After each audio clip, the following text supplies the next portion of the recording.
नमस्कार. मी शिल्पा साम संजीवनीमध्ये आपल्या सर्वांचं मनपूर्वक स्वागत करते. या नवीन वर्षाचा आपल्याला मनपूर्वक शुभेच्छा.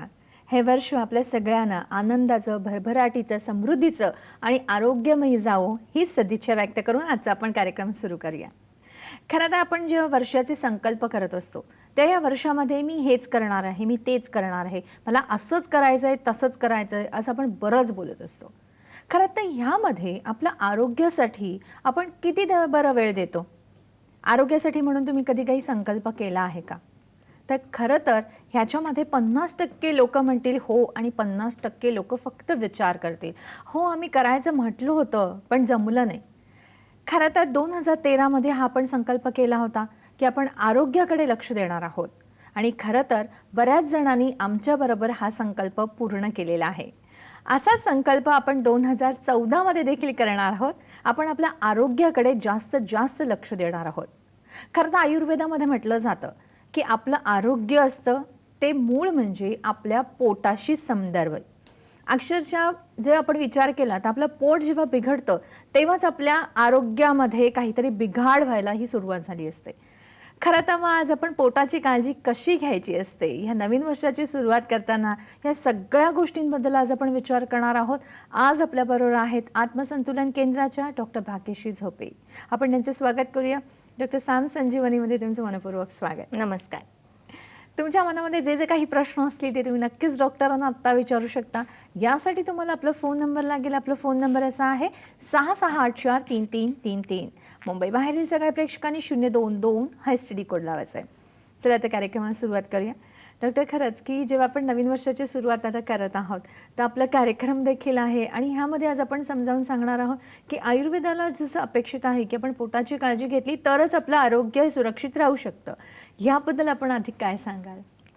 मुळामध्ये आजचा हा असा विषय निवडण्याच्या पाठीमागची भूमिकाच हीच आहे की आपल्याला नवीन वर्ष सुख समृद्धीचं, आरोग्याचं तर हवं आहेच आहे आणि त्यासाठी आपण सगळ्या बाजूंनी प्रयत्नही करणार आहोत. पण आरोग्याच्या दृष्टीने प्रयत्न करताना पोट हा त्याच्यातला पहिला मूलभूत भाग येतो. बऱ्याचदा असं वाटतं की इतके अनेक महत्त्वाचे अवयव आहेत, डोळे आहेत, आतला मेंदू आहे, सतत धडधडणारं हृदय आहेत, सांधे आहेत, सगळ्या गोष्टी बाजूला ठेवून पोटच का घेतला असा विचार बऱ्याच वाचकांच्या, प्रेक्षकांच्या मनामध्ये येईल. परंतु पोट आहे तेच सगळ्यात महत्त्वाचं आहे. कसं तर आयुर्वेदाने अगदी थोडक्यात आणि अगदी काय म्हणायचं अगदी मुद्देसूदपणे सांगून ठेवलेलं आहे की रोगा हा सर्वेपी मंदाग्नो. म्हणजे सर्व प्रकारचे रोग जे आहेत ते मंद अग्नीमुळे उद्भवतात. मंद अग्नी म्हणजे काय? पोटाचं काम त्यांनी जे करणं अपेक्षित आहे ते करू न शकणं म्हणजे अग्नी मंद होणं. मुळामध्ये कसं आहे की आपण जे काही अन्न खातो, जे काही पोटामध्ये किंवा शरीरामध्ये स्वीकारलं जातं त्या प्रत्येकाचं पचन होणं हे अपेक्षित असतं. आणि पचनाच्या पाठीमागचा उद्देश काय की त्यातला जो सार भाग आहे, त्यातल्या ज्या चांगल्या गोष्टी आहेत, त्यातला जो सत्व भाग आहे तो शरीराकडनं ॲक्सेप्ट व्हावा, त्याच्यातनं शक्ती मिळावी आणि मग जिथे ज्या गोष्टी आवश्यक आहे, मग कुणाला रोगप्रतिकार शक्ती वाढवण्याची गरज असेल, कुणाला मसल्स जास्ती वाढवण्याची गरज असेल, लहान मुलं असतात त्यांच्यामध्ये तर उंची आहे, हाडं आहेत, सगळ्याच गोष्टींची वाढ भरभरून होत असते. प्रत्येकाला जिथे जी गोष्ट जशी आवश्यक आहे तशी त्या अन्नातनं पुरवली जाते. एखादी गर्भवती स्त्री असेल तर मग ती त्याच्यातला मॅक्सिमम कॅल्शियम किंवा आयर्न आणि सगळ्या बाळाचं अख्खं पोषण करण्यासाठी ज्या काही सगळ्या गोष्टी आवश्यक आहेत त्या तिला आहारातनं मिळणं अपेक्षित असतं.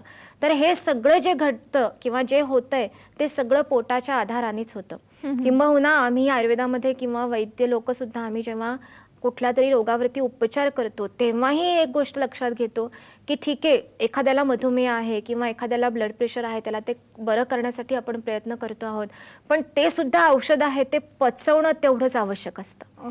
इव्हन त्याचाही विचार करावा लागतो की अमुक एक औषध आहे ते अतिशय छान आणि ते अगदी काय म्हणतो ना आपण रामबाण अप्रतिम असं औषध आहे, पण ते त्या व्यक्तीच्या प्रकृतीला, त्याच्या पोटाला पचणार आहे का? कारण शेवटी सगळा जो मार्ग आहे तो पोटातूनच जातो. जर का पोट व्यवस्थित असेल तरच आपण खाल्लेलं अन्न आहे तेही अंगी लागणार आहे आणि पोट जर का चांगलं असेल, पचन चांगलं असेल, अग्नी नीट काम करत असेल तर जे काही औषध आपण घेतो आहोत तेही शेवटी अंगी लागून त्याच्यातनं काहीतरी आपल्याला बरं वाटण्याचा मार्ग आपल्याला सापडणार आहे. आणि म्हणून पोट ह्याच्याकडे लक्ष देणं हे फार फार आवश्यक असतं.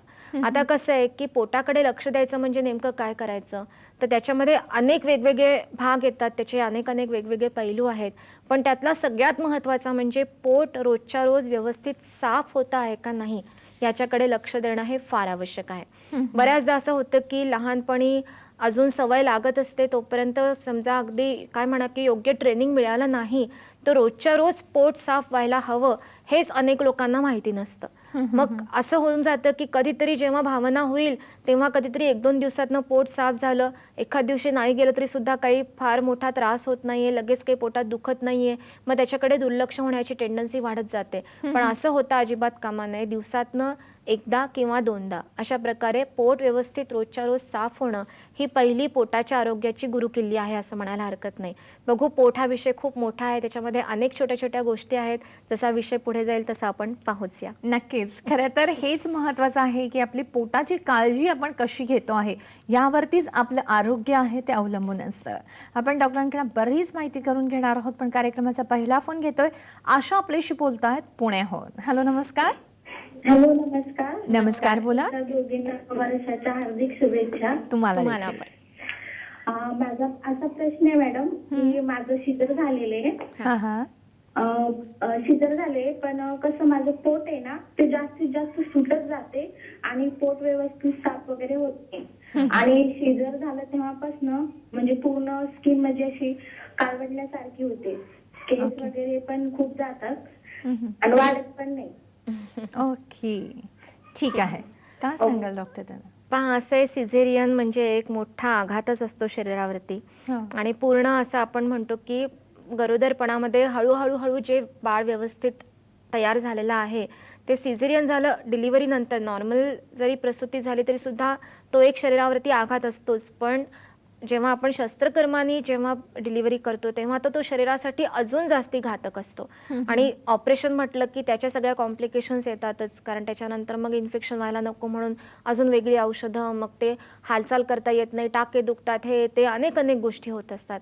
आणि सगळ्यात मुख्य म्हणजे प्रसूतीनंतर जो वात वाढतो त्याला पुन्हा बॅलन्स करण्यासाठी, त्याला पुन्हा संतुलित करण्यासाठी जे काही उपचार खरं म्हणजे करणं अपेक्षित असतं ते सिझेरियन झाल्यानंतर 100% जसे करता यायला पाहिजे तसे करता येत नाही. त्याच्यामध्ये 2 भाग आहेत की एक म्हणजे आपला गैरसमज आहे की एकदा शस्त्रकर्म झालं की काही सगळ्या गोष्टींना एकदम तिलांजली देऊन टाकायची, म्हणजे मग काही अंगाला तेल नाही, काही शेक नाही, धुरी नाही, काही नाही. का तर म्हणे आमचं ऑपरेशन झालं त्याच्यामुळे डॉक्टरांनी सांगितलं की हे सगळं काही करायचं नाही.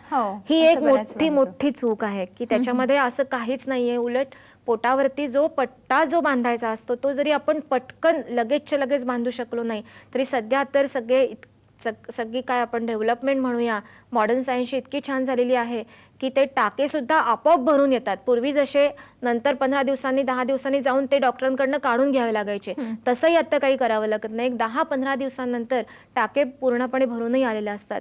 पण तोपर्यंत सुद्धा पोटाचा तेवढा भाग आणि टाक्यांचा जो भाग आहे तोही सध्या जो स्कार राहतो तो काही फार मोठा पोटभरही नसतो. छोट्यातल्या छोट्या भागात सुद्धा ते बाळ काढून घेण्याची सगळी प्रक्रिया डेव्हलप झालेली आहे. त्यामुळे बाकीचं पोट आहे त्या ठिकाणी, बाकीच्या पाठीमागे, कमरेवरती, त्याच्या खाली, पायांवरती या सगळीकडे तेल लावायला अजिबातच काही हरकत नसते. पण डोक्यामध्ये एक असा किंतु परंतु सगळ्यांनी इतका भरवून ठेवलेला आहे की शस्त्रकर्म झालं की काही करायचं नाही. पण तसं करता कामा नये. उलट मी तर म्हणेन की नॉर्मल डिलिव्हरी नंतर जेवढी काळजी घ्यायला पाहिजे त्याच्यापेक्षाही काकणभर जास्तीच काळजी सिझेरियन नंतर घेणं हे फार आवश्यक आहे. आणि ते एकदा घेतलं गेलं नाही की मग वात वाढतो आणि मग त्याच्यातनंच हे सगळे त्रास सुरू होतात. पहा, असं आहे की पोट वाढणं, पोट सुटणं याच्या पाठीमागे हा वात वाढणं हा एक भाग जसा मोठा महत्त्वाचा आहे, तसंच काय वात आणि अग्नी म्हणजे पचन आणि अग्नी हे सुद्धा नेहमी एकमेकांशी संबंधित असतात. म्हणजे जसं आपण व्यवहारामध्ये बघतो की अग्नी आहे त्याला आपण फुंकर मारली तर तो प्रज्वलितही होतो आणि समजा एकदम मोठा आपण त्याच्यावरती आघात केला वाऱ्याचा तर तो अग्नी आहे तो पूर्णपणे विझूनही जाऊ शकतो. त्यामुळे वात वाढला की त्याच्या बरोबरीने आतला जो अग्नी आहे तो मंदवण्याची सुद्धा फार मोठी शक्यता असतेच. आणि सिझेरियन नंतर मग सगळ्या अनेक गोष्टी, सगळ्या भावनिक बदल होत असतात, सायकोलॉजिकल आहे, मानसिक आहे, सगळेच बदल होत असतात. त्याच्यातनं खाणं पिणं, बाळाची काळजी, सगळी आपली काय म्हणायचं लाईफस्टाईल आहे ती बदलून जाते. त्याच्यातनं मग जर का सगळी जी काळजी घेणं अपेक्षित आहे ती घेतली गेली नाही की असा सगळा त्रास होतो. तर आता करायचं असं की तुम्ही म्हणताय तसं की पोट साफ होत नाहीये, तर गरम पाणी पिणं हा त्याच्यावरचा एक अतिशय उत्तम आणि चांगला उपाय आहे. त्यांनी दोन्ही गोष्टी साध्य होतात. एक तर पोट साफ व्हायला, वात कमी व्हायला सुद्धा मदत मिळते आणि आतला जो अग्नी आहे, जो आपल्याला पचन करण्यासाठी सहाय्यक असा आतलं जे तत्व परमेश्वरांनी आपल्या शरीरामध्ये देऊन ठेवलेलं आहे त्यालाही ताकद मिळायला मदत मिळते. त्यामुळे हे सुरू करायला हरकत नाही. बाकी मग आपल्या डॉक्टर श्री बालाजी तांबे यांच्या पुस्तकामध्ये सगळी डिलिव्हरीनंतर, एस्पेशली ऑपरेशन नंतर सुद्धा जी काही काळजी घ्यायची त्या सगळ्याचं अतिशय काय सविस्तर सगळं वर्णन आहे. मग त्याच्यामध्ये तेल लावणं आहे, अंगाला सगळं अभ्यंग तेल आहे, पोटाला रोज ब्युटी आहे, अनेक खालनं धुरी आहे, सगळ्या गोष्टी आहेत. त्या सगळ्या तुम्ही व्यवस्थित सुरू केल्या तर अजूनही या वाताला आपण कमी करू शकतो आणि आत्ता तुम्हाला जे काही सगळे त्रास आहेत ते कमी होऊ शकतात. नक्कीच. आपण एक फोन घेऊया. संगीत आपल्याशी बोलताय डोंबिवलीहून. हॅलो, नमस्कार. हॅलो, हा तुमच्या दोघींना नमस्कार. नमस्कार. वर्षाच्या हार्दिक शुभेच्छा. तुम्हाला पण.